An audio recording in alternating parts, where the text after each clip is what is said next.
Coronavirus, les hôtels bruxellois touchés de plein fouet par la crise.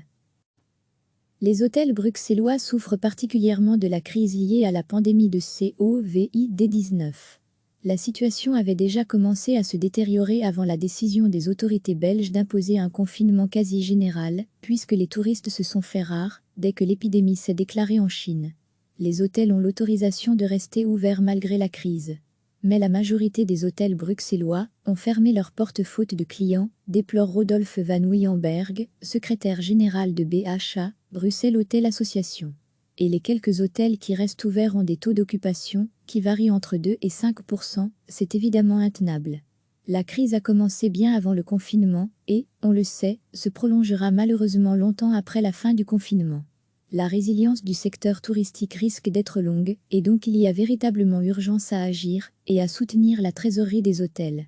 C'est dans cette optique que le gouvernement bruxellois a décidé d'exonérer tous les hôtels du paiement de la City Tax, une contribution que les établissements doivent acquitter en fonction de leur nombre de nuitées. Pour Rodolphe Van Wiehenberg, il s'agit d'une bonne mesure. Mais ce ne sera pas suffisant pour permettre au secteur de résister au choc. C'est que la crise frappe l'ensemble des hôtels, qu'il s'agisse de l'enseigne locale ou de l'hôtel adossé à un grand groupe international, Marriott, Accor.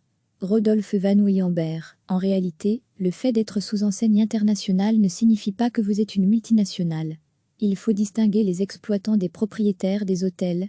De très nombreux hôtels aujourd'hui ont des loyers à payer, ils ont une série de frais fixes qui demeurent malgré le fait qu'ils aient fermé. Pour permettre à l'hôtellerie bruxelloise de s'en sortir, BHA plaide donc pour des exonérations de charges, de cotisations patronales, en bonne intelligence avec les autorités politiques. Parce que la fin du confinement ne rimera pas avec reprise de l'activité. Dans le secteur hôtelier, il y aura bel et bien un avant et un après Covid-19. Recevez chaque matin l'essentiel de l'actualité.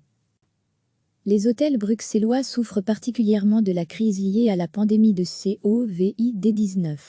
La situation avait déjà commencé à se détériorer avant la décision des autorités belges d'imposer un confinement quasi général, puisque les touristes se sont fait rares dès que l'épidémie s'est déclarée en Chine. Les hôtels ont l'autorisation de rester ouverts malgré la crise. Mais la majorité des hôtels bruxellois ont fermé leurs portes faute de clients, déplore Rodolphe Van Wiehenberg, secrétaire général de BHA, Bruxelles Hôtel Association. Et les quelques hôtels qui restent ouverts ont des taux d'occupation qui varient entre 2 et 5%, c'est évidemment intenable. La crise a commencé bien avant le confinement et, on le sait, se prolongera malheureusement longtemps après la fin du confinement. La résilience du secteur touristique risque d'être longue, et donc il y a véritablement urgence à agir et à soutenir la trésorerie des hôtels. C'est dans cette optique que le gouvernement bruxellois a décidé d'exonérer tous les hôtels du paiement de la City Tax, une contribution que les établissements doivent acquitter en fonction de leur nombre de nuitées. Pour Rodolphe Van Wiehenberg, il s'agit d'une bonne mesure. Mais ce ne sera pas suffisant pour permettre au secteur de résister au choc. C'est que la crise frappe l'ensemble des hôtels, qu'il s'agisse de l'enseigne locale ou de l'hôtel adossé à un grand groupe international, Marriott, Accor. Rodolphe Van Wiehenberg, en réalité, le fait d'être sous enseigne internationale ne signifie pas que vous êtes une multinationale. Il faut distinguer les exploitants des propriétaires des hôtels. De très nombreux hôtels aujourd'hui ont des loyers à payer, ils ont une série de frais fixes qui demeurent malgré le fait qu'ils aient fermé. Pour permettre à l'hôtellerie bruxelloise de s'en sortir, BHA plaide donc pour des exonérations de charges, de cotisations patronales, en bonne intelligence avec les autorités politiques. Parce que la fin du confinement ne rimera pas avec reprise de l'activité. Dans le secteur hôtelier, il y aura bel et bien un avant et un après Covid-19. Cliquez sur s'abonner pour recevoir les dernières nouvelles.